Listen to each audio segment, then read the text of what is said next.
The Doctrine of Extraterrestrial Intelligence. Preamble. If intelligence can produce technological phenomena beyond humanity's present understanding, and if humanity's observations provide no compelling reason to assume that terrestrial intelligence is unique, then extraterrestrial intelligence must be regarded not merely as possible, but as a rationally necessary consideration. Premise 1. Ray-uh-lee-uhn and the philosophy of the green fireball phenomenon. It is well documented that sightings of a phenomenon referred to as green fireballs have been reported by individuals as far back as the 1940s. The U.S. Air Force's Project Sign, 1947 to 1949, investigated UFO reports generally, and an investigation into green fireballs was opened in 1948. But the investigation specifically devoted to the green fireball phenomenon became Project Twinkle, which was established to obtain photographic and instrumental data about the phenomenon. The investigations ultimately failed to provide a definitive explanation as to the origin of the observed green fireballs. Individuals continue to report these sightings to this day. Because natural explanations for these sightings cannot be dismissed, and since the cause of the phenomenon remains mysterious, it is reasonable to assign green fireballs to the class of UAPs, or unidentified aerial phenomena. This leaves us, the watchers of the sky, with one question. What are the green fireballs? Perhaps the more relevant question is, what do they mean? The ancient Egyptians were keen observers of the sky, and the heavenly bodies occupying it. Among these heavenly bodies was one that they worshipped: the sun disk. The sun disk, or the Aten, is one of the aspects of the solar deity, Ra. Each night, Ra travels through the sky on his boat to descend into the underworld. These myths may still hold meaning for us today. As we look up, we are much like those ancient Egyptian astronomers in their pursuit of understanding what is really up there. They assigned the best explanations available to them to what they observed. When those explanations could provide no definitive conclusion, they did not simply dismiss the unexplained. They assimilated it into their stories, their mythology, and their understanding of the universe. Premise 2. Thoth and the philosophy of the UFO. To ignore the fact that UFOs are a real phenomenon existing in our world is to ignore the countless eyewitness accounts, the government interest, evidence in the form of photographs and videos, as well as sometimes even apparent physical traces left behind by the UFO itself. Those who have witnessed a genuinely unidentified flying object in the sky must face the reality of the phenomenon, and do not have the luxury of ignoring it like self-described skeptics do. Despite the best attempts by skeptics to put the UFO to rest, people continue to have sightings and capture visual records of the UFO all around the world. With the advancement of AI technology, however, video and photographic evidence is becoming less and less reliable as a source of authenticating the validity of the UFO. That puts us, the witness to the phenomenon, in a position where no amount of visual documentation, no matter how compelling, will have any weight regarding the UFO question. That's why we must dispense entirely of trying to prove the existence of the UFO, because its existence doesn't need defending anyway. The UFO phenomenon exists. The important distinction between a UAP, unidentified aerial phenomenon, and a UFO, unidentified flying object, is that the UFO presents us with a much stranger possibility. That an intelligence may lie behind the phenomenon being observed, and that we don't understand the nature of that intelligence. This is because the UFO stands out from a UAP in two important ways. A. There appears to be something constructed operating in our sky, which we cannot identify, rather than the observed phenomenon appearing naturally produced, and B. The object itself has an appearance, or displays behavior that excludes it from being any known, conventional aircraft. Having established the significance of the UFO, no evidence yet has been presented pointing to an extraterrestrial origin. All we know of the UFO so far is that there is no telling how long it has been with us, and we don't know where it comes from. Many people have, and continue to come forward insisting on the extraterrestrial origin of the UFO, because they claim to have encountered the intelligence operating it.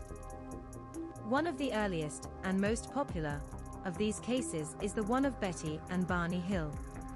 Betty and Barney Hill were a married couple, and their story begins on September 19, 1961.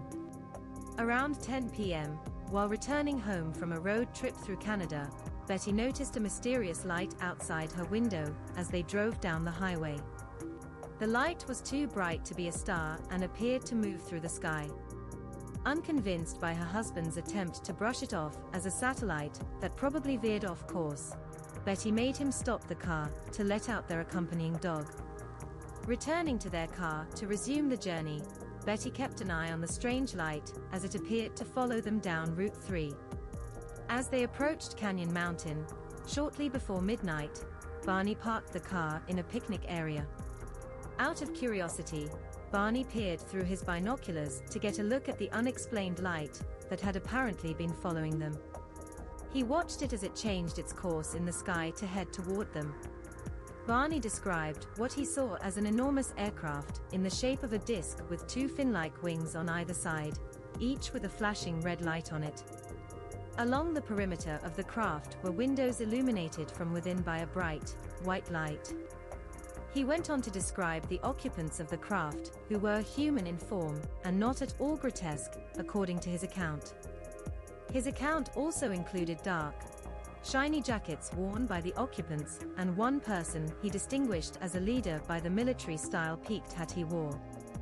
The Hills agreed to keep the details of their encounter a secret, although Betty did notify officials about what they'd seen. She made no mention of the human-like figures they had seen on board. The couple tried to move on with their lives with the satisfaction that the U.S. Air Force was looking into their case. Betty soon began to have vivid nightmares about the night of September 19th, the craft, and the figures seen in the windows. In the dreams she had, the figures were human-like and intelligent. They also took her and Barney aboard their craft to perform medical experiments on them. Betty's nightmares lasted only 5 days, but left her with severe anxiety. Barney was experiencing his own anxiety, but did not connect the dots in the same way Betty had. Eventually, she and Barney sought out hypnotherapy regarding lost memories of the night of their encounter. Under hypnosis, Betty and Barney recalled the figures they saw as having odd-shaped heads that were large and pointed chins. Their eyes were said to be long, slanted, and wrapping around the sides of their heads. Betty, in her recollection, was left alone with the leader at one point. When she asked him where they were from and what they wanted with her, the leader showed her a map of outer space. The planets shown on the map were none that Betty recognized. The leader also showed her a book with strange symbols on it and written in a language she had never seen before. Betty was unsatisfied and asked him if she could keep the book as proof. The leader agreed initially before deciding against it, and then went on to tell Betty it would be best for her to forget everything she had seen that night. The existence of unidentified flying objects is indisputable. What remains disputed is what those objects actually are.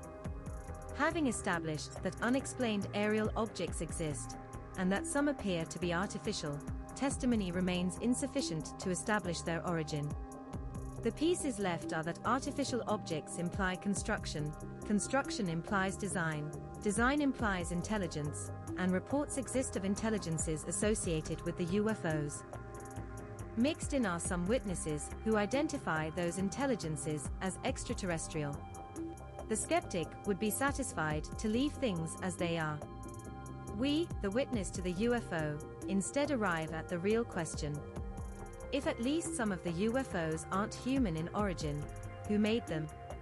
If we are ever to find out the answer and understand the nature of the UFO, it can only come from a thorough study on and investigation into the phenomenon and its pertaining available records. The ancient Egyptians dedicated themselves to understanding the world not only through myths and stories, but through science as well. The deity named Thoth is the divine record keeper. He is the God of knowledge, writing, and measurement. Those who attempt to understand the unknown therefore seek the wisdom of Thoth.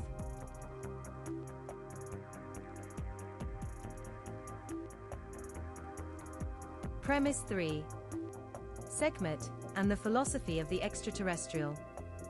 A vastly superior intelligence could cure our diseases, repair our bodies, teach us things we cannot comprehend, and still regard us as something utterly alien to itself. The capacity to heal does not establish benevolence. Similarly, the capacity to destroy does not establish the desire to do so. That is why it would be impossible for humanity to determine whether an extraterrestrial intelligence is benevolent or hostile simply by observing its power. That leaves us, the ones who have encountered the extraterrestrial, with more questions than answers. Within the circles of unofficial UFO research, we can find no shortage of answers. This is where our greatest problem arises. Unlike self-described believers, we, the experiencers, are in a strange position. First of all, we do not have the luxury of choosing to disbelieve and walk away. Secondly, many of us seek answers within communities devoted to the UFO phenomenon, only to discover that those communities can sometimes produce more certainty than understanding. Elaborately fabricated belief systems, con artists, and self-appointed prophets have long since drowned out many honest attempts to investigate the extraterrestrial phenomenon. Perhaps one of the greatest fallacies proposed by some UFO believers is that the only hindrance to understanding the extraterrestrial phenomenon is government secrecy and denial. Whether or not any government possesses secret knowledge concerning extraterrestrials is ultimately immaterial. Waiting for answers to be dispensed from on high is a game that may never end. Constantly demanding disclosure has already proven ineffective. That is why we must put aside the questions of government conspiracies and cover-ups entirely. They do not serve us. In essence, we, the experiencers, cannot depend upon either the believers or our governments to find the truth. We must do our own investigations. If an extraterrestrial intelligence were to communicate its intentions to a human being, what would make that human being qualified to interpret those intentions? One possible reason for the extraterrestrial presence is that they could be observing us in order to study us. If that is the case, do they intend to help us or to control us?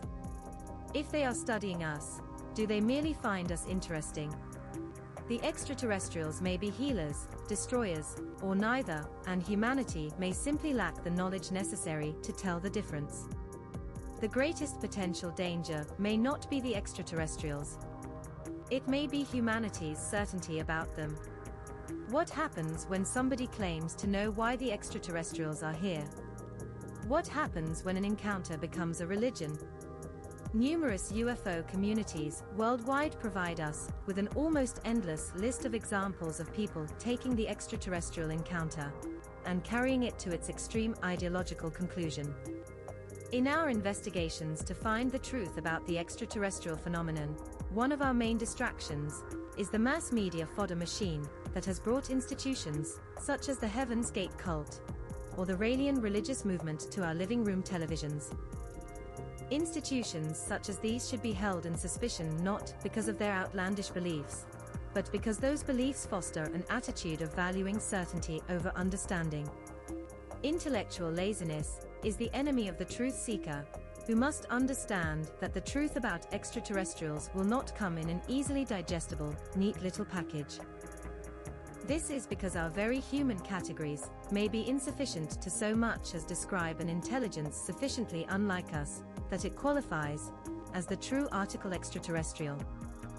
The Roswell incident, the Phoenix Lights, the Battle of Los Angeles, depictions in ancient art of what appear to the modern eye to look unusually like UFOs or extraterrestrials, all remind us, the truth seekers, that our interpretation of the extraterrestrial and the UFO phenomena are just as important as the phenomena themselves. Their importance derives from the fact that knowledge of something doesn't necessarily imply understanding of that thing. For our purposes in our investigations, this point can be illustrated in a variety of ways. George Van Tassel was born in Jefferson, Ohio in 1910. When he was 20 years old, he moved to California where he worked as an automobile mechanic at a garage owned by an uncle. While Van Tassel was pumping gas at the station, he met and befriended Frank Kritzer, an eccentric loner claiming to be working a mine somewhere near Giant Rock, which is a 7-story boulder near Landers, California in the Mojave Desert. Kritzer was born in the United States and was an American citizen, although he was believed by some to be a German immigrant and earlier, during World War II, was suspected of being a spy for Germany. Kritzer perished by his own design when he detonated dynamite during a police siege at Giant Rock. After learning about Kritzer's demise, Van Tassel applied for a lease of the small abandoned airport near Giant Rock from the Bureau of Land Management, and was eventually given a federal government contract to develop and maintain the airstrip. George Van Tassel became an aircraft mechanic and flight inspector who worked variously between 1930 and 1947 for Douglas Aircraft, Hughes Aircraft, and Lockheed. In 1947, he left the booming Southern California aerospace industry to live a simple existence in the desert with his family. Van Tassel and his family initially took residence in the rooms Frank Kritzer had dug out under Giant Rock. A new home, a cafe, a gas station, a store, a small airstrip, and a guest ranch were eventually built by Van Tassel beside Giant Rock. In 1953, in a room underneath Giant Rock that had been excavated by Frank Kritzer, Van Tassel began hosting group meditation. It was at this time that Van Tassel claimed an occupant of a spaceship from the planet Venus woke him up, invited him on board his spaceship, then proceeded to both verbally and telepathically give him a technique for rejuvenating the human body. 4 years later, in 1957, Van Tassel and others began the construction of what they called the Integratron to perform the promised rejuvenation. It was according to Van Tassel that the Integratron would be a structure for scientific research into time, anti-gravity, and extending human life. The Integratron is meant to be built partially upon the research of Nikola Tesla, as well as George Lakhovsky, and was described by Van Tassel as being created for scientific and spiritual research with the aim of recharging and rejuvenating people's cells. In his exact words, a time machine for basic research on rejuvenation, anti-gravity, and time travel. The domed structure made from wood has a metal apparatus on the outside Van Tassel called an electrostatic dierod. It is still standing and in use to this day, although it was never fully completed due to Van Tassel's sudden death by heart attack a few weeks before its official opening. Van Tassel was a classic 1950s contactee among the likes of George Adamski, Truman Bethram, Daniel Fry, and Orfeo Angelucci. He annually hosted the Giant Rock Interplanetary Space Convention beside the rock itself from 1953 to 1971. These conventions attracted roughly 11,000 attendees at its peak in 1959. Guests would trek to the desert by car or landed airplanes on Van Tassel's small airstrip called Giant Rock Airport. Over the years, every famous contactee of the period would appear personally at these conventions. Van Tassel's passing came on February 9, 1978. The Integratron's own historical account says his proprietary electronic equipment, notes and diagrams disappeared afterward, and notes that his FBI file remains classified. These facts, including his unexpected death, have fueled speculation that Van Tassel was silenced to prevent him from revealing technological discoveries allegedly given to him by extraterrestrials. No evidence has established such a conclusion. Where does an encounter end and an institution begin? The sincerity of people like George Van Tassel, or Betty and Barney Hill isn't relevant to us in our investigations. The issue being that sincerity alone is insufficient evidence of interpretation.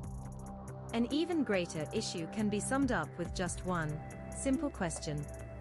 Are we even intelligent enough to accurately interpret the extraterrestrial? The unsettling potential is that the extraterrestrials may be neither gods nor demons, while possessing the capacity to be interpreted as both within the confines of our human categories. They may bring war, pestilence, healing, or all of the above. Among the deities of ancient Egypt is the goddess bearing the name Sekhmet. Sekhmet is the scorching eye of her father, Ra, sent to punish humanity for its disobedience, and she is the supreme healer. Ra teaches us to look up and attempt to understand what is there. Thoth teaches us to investigate the unexplained. And Sekhmet teaches us to confront the unexplained with the respect it deserves.